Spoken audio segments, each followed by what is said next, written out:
ಪ್ರಿಯ ವೀಕ್ಷಕರೇ ನಮಸ್ಕಾರ.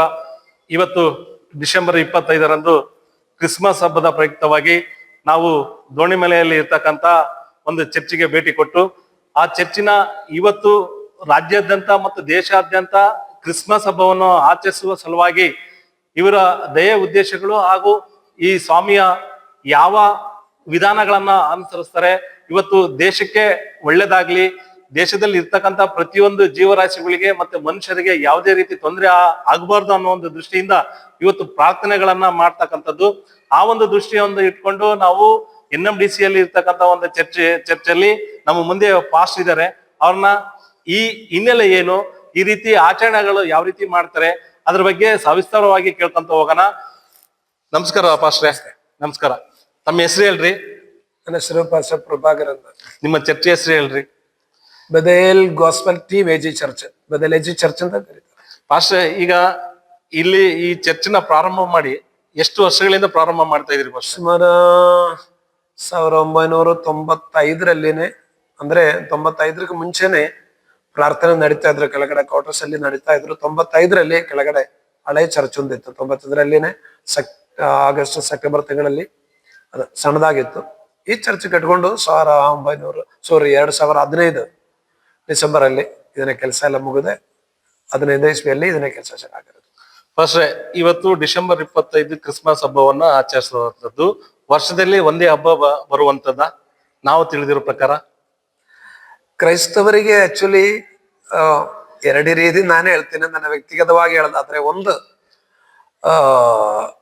December 25 Christmas ಯೇಸು ಕ್ರಿಸ್ತನು ಹುಟ್ಟಿದ್ದಾರೆ ಎಂಬುದನ್ನ ನಂಬಿ ಅದಾಚರಣೆ ಮಾಡುವಂತ ಸಮಯದಲ್ಲೇನೆ, ನಿಜ ಹೇಳೋದಾದ್ರೆ ಯೇಸ್ವಾಮಿ ಈ ಲೋಕಕ್ಕೆ ಬಂದಿರುವಂತ ಉದ್ದೇಶ ಪ್ರತಿಯೊಂದು ಮಾನವನ ಹೃದಯದಲ್ಲಿ ಹುಟ್ಟಬೇಕು.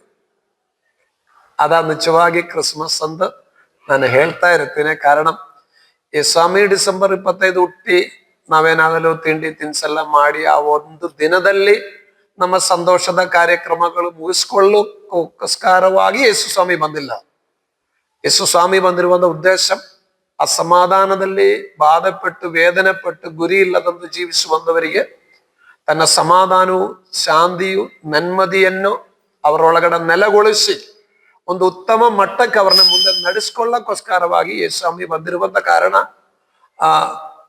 ನಾನು ಹೇಳ್ತಾ ಇರ್ತೇನೆ, ನನಗೆ ದಿನವೂ ಕ್ರಿಸ್ಮಸ್ ಅಂತ. ಕಾರಣ ಸಂತೋಷದ ದಿನವ, ಅದರ ಉದ್ದೇಶ. ಅಂದ್ರೆ ಎಲ್ಲಾ ದಿನ ಯೇಸು ಸ್ವಾಮಿ ಹುಟ್ಟುತ್ತಾರೆ ಎಂದಲ್ಲ, ಅದರ ಉದ್ದೇಶ ಯೇಸು ಸ್ವಾಮಿ ಬಂದಿರೋದು ಮನುಷ್ಯನ ಸಂತೋಷ ಸಮಾಧಾನ. ಯಾಕಂದ್ರೆ ಯೇಸು ಸ್ವಾಮಿ ಹುಟ್ಟದ ಸಮಯದಲ್ಲೇನೆ ದೇವದೂತರುಗಳಿಗೆ ಆ ರಾತ್ರಿ ಹೇಳುವುದು, ನಿಮಗೆ ಸಮಾಧಾನ ಎದುರಬೇಕಾಗಿಲ್ಲ. ಅಂದ್ರೆ ದಿನವೂ ನಾವು ಎದುರಲಾರದಂತೆ ಒಂದು ಧೈರ್ಯವಾಗಿ ಜೀವಿಸಿಕೊಳ್ಳಕ್ ಆಧಾರ ನಮಗೂ ಕರ್ತನಿಗೆ ಇರುವಂತ ಅನ್ಯೋನ್ಯದ ಆಧಾರದ ಮೇಲೆ ಇದು ನಡೆಯುದು. ಅದ ನಿಜವಾಗಿ ಕ್ರಿಸ್ಮಸ್. ಈಗ ಕ್ರಿಸ್ಮಸ್ ಬಗ್ಗೆ ಹೇಳಿದ್ರಿ. ಈ ಕ್ರಿಸ್ಮಸ್ ಹಬ್ಬದಂದು ಮತ್ತೆ ಭಾನುವಾರ ಪ್ರಾರ್ಥನೆಗಳ ಮಾಡುವಂತ ಸಂದರ್ಭದಲ್ಲಿ ಆ ಪ್ರಾರ್ಥನೆ ಸಮಯದಾಗ ಬಂದಾಗ ಅವರ ನಿಮ್ಮಲ್ಲಿ ಬರ್ತಕ್ಕಂಥವ್ರಿಗೆ, ಯೇಸು ಸ್ವಾಮಿನ ನಂಬ್ಕೊಂಡು ಬರ್ತಕ್ಕಂಥವ್ರಿಗೆ ಯಾವ ರೀತಿ ಅವ್ರಿಗೆ ನೀವು ಅಂದ್ರೆ ದೇವರ ಬಗ್ಗೆ ವಾಕ್ಯಗಳನ್ನ ಕೊಡುವಂಥದ್ದು, ಅವ್ರ ಕಷ್ಟಗಳಿಗೆ, ಅವ್ರ ಜೀವನಕ್ಕೆ ಒಂದು ಶಕ್ತಿ ತುಂಬುವಂತ ಕೆಲಸ ಮಾಡ್ತೀರಿ. ಅದು ಯಾವ ರೀತಿ ಆಗುತ್ತೆ? ಪ್ರತಿ ಭಾನುವಾರ ನಮ್ಮ ಸಭಾರಾಧನೆ ಇರುತ್ತೆ. ಸಭಾರಾಧನೆ ಇರಕ್ಕ ಆಧಾರವೇ ಕ್ರೈಸ್ತವ ಸಭೆಗಳ, ಅಂದರೆ ಅದನ್ನ ಹಿರಿಯರೋ ಮನುಷ್ಯನೂ ಸೇರಿ ಮಾಡಿಕೊಂಡಿರುವಂತ ಒಂದಲ್ಲ. ಸತ್ಯವೇದ ಓದುವಂತ ಸಮಯದಲ್ಲಿ ವಾರದಲ್ಲಿ 7 ದಿನವಿದೆ. 6 ದಿನ ಮನುಷ್ಯನ್ ದುಡಿಬೇಕು, 7ನೇ ದಿನ ವಿಶ್ರಾಂತಿಕರವಾಗಿ ಇರಬೇಕಾಗಿರುವಂತ ದಿನವ. ದೇವರ ವಾಕ್ಯ ಓದುವಂತ ಸಮಯದಲ್ಲಿ 7ನೇ ದಿನ ದುಡಿಯಕ್ಕೆ ಹೋಗ್ಬಾರದು. ನಿಮ್ಮ ಯಾವ ಕೆಲಸ ಕಾರ್ಯಗಳನ್ನು ತೊಡಗಿಕೊಳ್ಳದೆ ದೇವಾರಾಧನೆಯಲ್ಲಿಯೂ ಮನೆಯಲ್ಲಿರುವಂತ ಅಡಿಗೆ ಮಾಡಿ ನೀವು ಸಮೃದ್ಧಿಯಿಂದ ಸಮಾಧಾನದ ಸ್ವಸ್ಥಚಿತ್ತರಾಗಿ ಜೀವಿಸಿ, ಅಂದ್ರೆ ಅವತ್ತು ವಿಶ್ರಾಂತಿ ಹೊಂದಿಕೊಳ್ಬೇಕು ಎಂಬುದ ದೇವರ ವಾಕ್ಯದ ವ್ಯವಸ್ಥೆ. ಅದು ಉಲ್ಲಂಘನೆ ಮಾಡುವಾಗ ಅದರಿಂದ ಶಾಪಗಳು, ವಿಪರೀತವಾದ ವ್ಯಸನ ವೇದನೆಗಳು ಉಂಟಾಗುತ್ತೆ ಎಂಬುದ ದೇವರ ವಾಕ್ಯ. ವಿಶೇಷವಾಗಿ ದೇವರ ವಾಕ್ಯ ಓದುವಂತ ಸಮಯದಲ್ಲಿ ನನ್ನ ಆಜ್ಞೆಗಳನ್ನು ಅನುಸರಿಸಿಕೊಂಡು ನೀವು ವಿಶ್ರಾಂತಿ ದಿನ ಗೌರವಾರ್ಥಕವಾಗಿ ನೀವು ಅನುಸರಿಸಿಕೊಂಡ್ರೆ ತಕ್ಕ ಕಾಲದಲ್ಲಿ ಮಳೆಯು ಬೆಳೆಯೂ ಕೊಡ್ತೀನಿ, ನಿಮ್ಮ ಬೆಳೆ ವ್ಯವಸಾಯಗಳನ್ನ ನಾನು ಆಶೀರ್ವದಿಸ್ತೇನೆ. ಅದಕ್ಕೆ ವಿಪರೀತವಾಗಿ ನೀವು ನಡೆದುಕೊಂಡ್ರೆ ಆಕಾಶವನ್ನು ನಾನು ಕಲ್ಲಿನಂತೆ, ಅಂದ್ರೆ ಮಳೆ ಬರಬೇಕಾದ ಸಮಯದಲ್ಲಿ ಮಳೆ ಬರಲ್ಲ, ಬೇಡಲಾರದೇ ಇರೋ ಸಮಯದಲ್ಲಿ ಮಳೆ ಬರುತ್ತೆ, ಅಥವಾ ಬಂದರೆ ಬೆಳನಾಶ, ನಾನಾ ನಾಶ ನಷ್ಟಗಳು ನಿನಗುಂಟಾಗುತ್ತೆ ಎಂಬುದು ದೇವರ ವಾಕ್ಯದಲ್ಲಿ ಓದುತ್ತಾ ಇದ್ರಿ. ಆದ ಕಾರಣ ನಾವು ವಾರದಲ್ಲಿ ಒಂದು ದಿನ ವಿಶ್ರಾಂತಿ ಹೊಂದಿಕೊಳ್ಳಬೇಕು. ನಿಮ್ಮ ಕೆಲಸಗಳಿಂದ 6 ದಿನ ನೀವು ದುಡಿದಿರಿ, 7ನೇ ದಿನ ವಿಶ್ರಾಂತಿ ಹೊಂದಿ ದೇವಾರಾಧನೆಯಲ್ಲಿ ತೊಡಗಿ ಮನೆಗೆ ಹೋಗಿ ವಿಶ್ರಾಂತಿ ತೆಗೆದುಕೊಳ್ಳಿ. ರೆಸ್ಟ್ ಅದು ಪ್ರಾಮುಖ್ಯವಾಗಿರುವಂಥದ್ದೊಂದು. ಎರಡನೇದಾಗಿ ಸಭಾರಾಧನೆಗೆ ಬರುವಂತ ಸಮಯದಲ್ಲಿ ನಾವು ಹೇಳುವಂಥದ್ದು, ಯೇಸು ಕ್ರಿಸ್ತನ ಹಿಂಬಾಲಕರಾಗಿ ಆತನ ನಂಬಿರುವಂತ ಪ್ರತಿಯೊಬ್ಬರಿಗೂ ಆತನ ಹೇಳಿರುವಂತ ಬೋಧನೆಗಳ ಪ್ರಕಾರವಾಗಿ ನೀವು ನಡೆದುಕೊಳ್ಳಬೇಕು.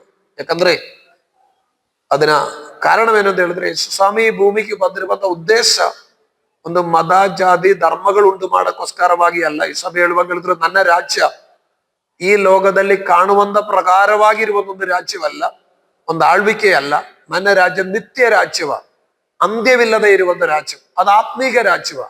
ಇವತ್ತು ನಾವು ಕಾಣುವಂತ ರೀತಿಯಲ್ಲಿ ಇರುವಂತದ್ದೊಂದಲ್ಲ, ಆತ್ಮೀಕ ರಾಜ್ಯವಾಗಿರುವಂತ ಕಾರಣ ಆ ರಾಜ್ಯದಲ್ಲಿ, ಅಂದ್ರೆ ಇನ್ನೊಂದು ಅರ್ಥದಲ್ಲಿ ಹೇಳಿದ್ರೆ ಪರಲೋಕ ರಾಜ್ಯ, ಆ ರಾಜ್ಯದಲ್ಲಿ ನಾವು ಜೀವಿಸಿಕೋಸ್ಕರವಾಗಿ ಚಿರಂಜೀವಿಯಾಗಿ ಮರಣವಿಲ್ಲಲಾರದೇ ಇರದ ದಿನಗಳು ನಾವು ವಾಸಿಸಕ್ಕೋಸ್ಕರವಾಗಿ ಇಲ್ಲಿರುವಾಗ ಯೇಸು ಸ್ವಾಮಿ ಒಟ್ಟಿಗೆ ಸಂಬಂಧ ಸಹವಾಸ ಅನ್ಯೋನ್ಯತೆ ಬೆಳೆಸಿ ಆತನ ಹೇಳಿರುವಂತ ಮಾರ್ಗದಲ್ಲಿ ಪಾಪ ಕ್ಷಮಾರ್ಪಣೆ ಹೊಂದಿ ಪರಿಶುದ್ಧರಾಗಿ ನಿಯತ್ತಾಗಿ ಕೆಟ್ಟದನ್ನು ಬಿಟ್ಟು ಒಳ್ಳೆಯದು ಮಾಡಿ ಯಾರಿಗೂ ಮೋಸ ಅನ್ಯಾಯ ವಂಚನೆಗಳನ್ನು ಮಾಡದೆ ಪ್ರೀತಿ ಅನ್ಯೋನ್ಯತೆಯಲ್ಲಿ ನಾವು ನಡೆದುಕೊಂಡು ನಾವು ಜೀವಿಸಬೇಕು ಎಂಬುದು ಎಲ್ಲಾ ವಾರಗಳಲ್ಲಿ ನಾವು ಒತ್ತಿ ಹೇಳ್ತಾ ಇರುತ್ತೆ. ಕಾರಣ ಈ ಲೋಕದ ಜೀವಿತ ಮುಗಿಯುವಂತ ಸಮಯದಲ್ಲಿ ಅವರ ಆತ್ಮಗಳು ಪರಲೋಕ ರಾಜ್ಯ ಸೇರಕ್ಕೆ ಅದು ಬಹಳ ಪ್ರಾಮುಖ್ಯವಾಗಿರುವಂಥದ್ದೊಂದ.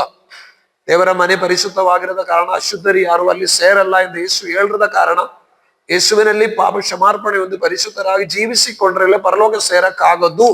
ಅದು ದೇವರ ಉದ್ದೇಶವಾಗಿರುವಂತ ಕಾರಣದಿಂದಲೂ, ಅದು ಕೊಡಕ್ಕಾಗಿ ಯೇಸು ಸ್ವಾಮಿ ಈ ಭೂಮಿಗೆ ಬಂದಿರುವಂತ ಕಾರಣದಿಂದಲೂ ಪ್ರತಿ ವಾರ ನಾವದು ಬಹಳ ಪ್ರಾಮುಖ್ಯವಾಗಿ ಒತ್ತಿ ಹೇಳ್ತಾ ಇರುತ್ತೆ.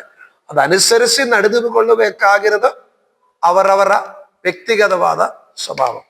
ಈಗ ತಾವು ಹೇಳೋದಾದ್ರೆ ಬೈಬಲ್ಗೆ ಎಷ್ಟು ಮಹತ್ವತೆ ಕೊಡ್ತೀರಿ? ಮಹತ್ವ ಎಷ್ಟು ಕೊಡ್ತೀನಿ ಅಂತ ಹೇಳಿದ್ರೆ ಅದು ವರ್ಣಿಸಲಾರದಷ್ಟು ಮಹತ್ವ ಇರುವಂಥದ್ದು ಅಂತ ನಾವು ಹೇಳ್ಕೊಳ್ಳಕ್ ಮಾತುಗಳಿಲ್ಲ. ಕಾರಣ ನಾವು ನಂಬುವಂಥದ್ದು ಅದು ದೇವರ ವಾಕ್ಯವ, ದೇವರ ನುಡಿಯ. ದೇವರಿಗೆ ಎಷ್ಟು ಗೌರವ ಘನತೆ ಇರುತ್ತದೋ ಅಷ್ಟು ಗೌರವ ಘನತೆಯು ಆ ವಾಕ್ಯಕ್කුಂಟು, ಅದಕ್ಕಷ್ಟು ಜೀವವೂ ಉಂಟು.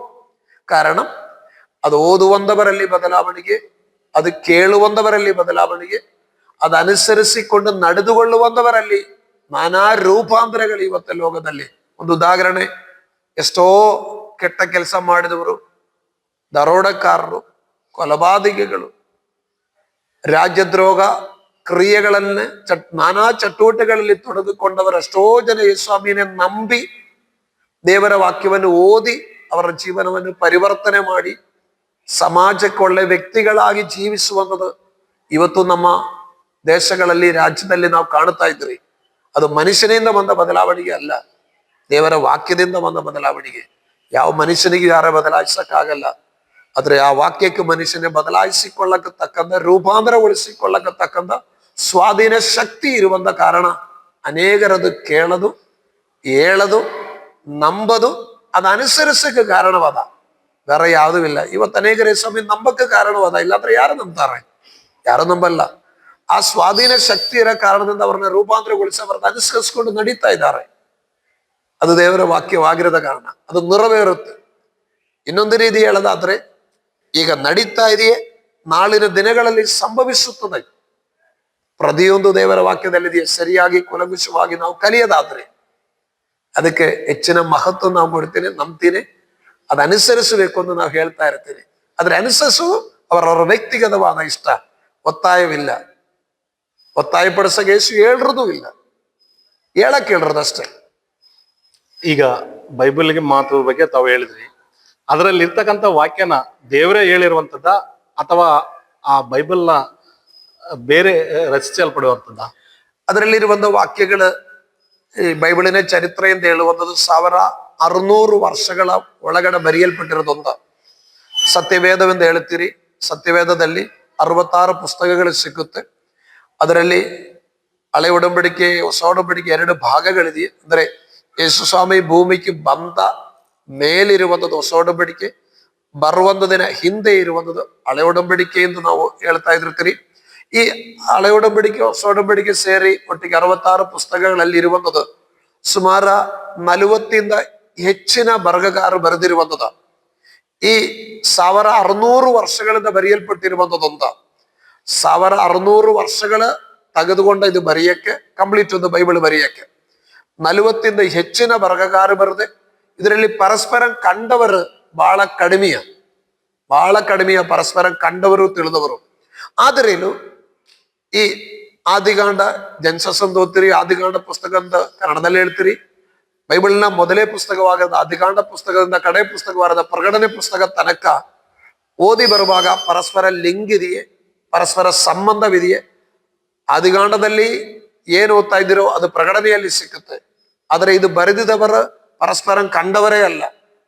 ಇನ್ನೊಂದು, ಇದು ಬರೆದಿರುವಂತವರಲ್ಲಿ ವಿದ್ಯಾವಂತರಿದ್ದಾರೆ, ಅತಿ ಹೆಚ್ಚಿನ ವಿದ್ಯಾಭ್ಯಾಸ ಇರುವಂತವರಿದ್ದಾರೆ, ಸಾಮಾನ್ಯ ವಿದ್ಯಾಭ್ಯಾಸ ಇರುವಂತವರಿದ್ದಾರೆ, ಅಲ್ಪ ಸ್ವಲ್ಪ ವಿದ್ಯಾಭ್ಯಾಸ ಇರುವಂತವರು ಇದ್ದಾರೆ. ಆದರೆ ಬರಹಗಳೆಲ್ಲ ಸರಿಸಮವಾಗಿ ಇದೆಯೇ, ಒಂದಕ್ಕೊಂದು ಪರಸ್ಪರ ಸಂಬಂಧವಿರುವಂತ ಕಾರಣದಿಂದಲೂ, ಅದು ಸಮಾಜದಲ್ಲಿ ಪರಿವರ್ತನೆ ತರುವಂತ ಕಾರಣದಿಂದಲೂ, ಮನುಷ್ಯನೇ ರೂಪಾಂತರಗೊಳಿಸುವಂತ ಕಾರಣದಿಂದಲೂ, ನೆರವೇರುತ್ತಾ ಇರುವಂತ ಕಾರಣದಿಂದಲೂ ಇದನ್ನ ಹಿಂದಗಡೆ ಈ ವ್ಯಕ್ತಿಗಳು ಬರೆದಿದ್ದರೆಯಲ್ಲೂ ಇದನ್ನ ಹಿಂದೆಗಡೆ ಕ್ರಿಯೆ ಆಗಿರುವಂಥದ್ದು ಪರಮಾತ್ಮನ ಕ್ರಿಯೆಗಳಿಂದಲೇ ಇದು ನಡೆದಿರುದು ಎಂಬುದ ನಾವು ನಂಬಕ್ಕಾಧಾರ. ಕೊನೆಯದಾಗಿ ಪಾಸ್ಟ್ರೆ, ಇವತ್ತು ಕ್ರಿಸ್ಮಸ್ ಹಬ್ಬ ಈ ನಾಡಿನ, ಈ ಕರ್ನಾಟಕಕ್ಕೆ ಮತ್ತು ಈ ದೇಶಕ್ಕೆ, ಜನತೆಗೆ ಏನ್ ಹೇಳಕ್ ಬಯಸಿದ್ರಿ? ಎಲ್ಲ ಜನಾಂಗಗಳಿಗೂ ಕರ್ತನ ನಾಮದಲ್ಲಿ ಕ್ರಿಸ್ಮಸ್ ಶುಭ ಕೋರುತ್ತೇನೆ. ಶಾಂತಿಯು, ಸಮಾಧಾನವು, ನೆಮ್ಮದಿಯು ಕರ್ತನೆಲ್ಲರಿಗೂ ದಯಪಾಲಿಸಲಿ. ಎಲ್ಲದಿಂದ ಮೇಲಾಗಿ ಶಾಂತಿಯು, ಸಮಾಧಾನ, ನೆಮ್ಮದಿ ಇರುವಂಥದ್ದು ಪರಲೋಕ ರಾಜ್ಯವ. ಅಲ್ಲಿ ಸೇರಕ್ಕೆ ಹೇಗ ಮಾರ್ಗ? ಈ ಸಮಯೊಂದು ಮಾತು ಹೇಳಿದ್ರೆ, ನಾನೇ ಮಾರ್ಗ, ನಾನೇ ಸತ್ಯ, ನಾನೇ ಜೀವ. ಯೇಸು ಕ್ರಿಸ್ತನೇ ಹೊರತು ನಿತ್ಯ ಜೀವ ಹೊಂದಿಕೊಳ್ಳಗೆ ಯಾರಿಗೂ ಸಾಧ್ಯವಲ್ಲ ಎಂಬುದು ಸತ್ಯವೇದ ಹೇಳುವಂತ ಕಾರಣ, ನಾನನ್ನು ನಂಬುವಂತ ಕಾರಣ ಅದು ಹೇಳಕ್ಕೆ ಬಯಸುತ್ತೀನಿ. ಪ್ರತಿಯೊಬ್ಬರು ಯೇಸುವಿನಲ್ಲಿ ನಿತ್ಯ ಜೀವ ಹೊಂದಿಕೊಳ್ಳಬೇಕಾಗಿ ಕರ್ತನ ನಾಮದಲ್ಲಿ ಕೇಳಿಕೊಳ್ತೀನಿ. ದೇವರೆಲ್ಲವನ್ನ ಆಶೀರ್ವದಿಸಲಿ.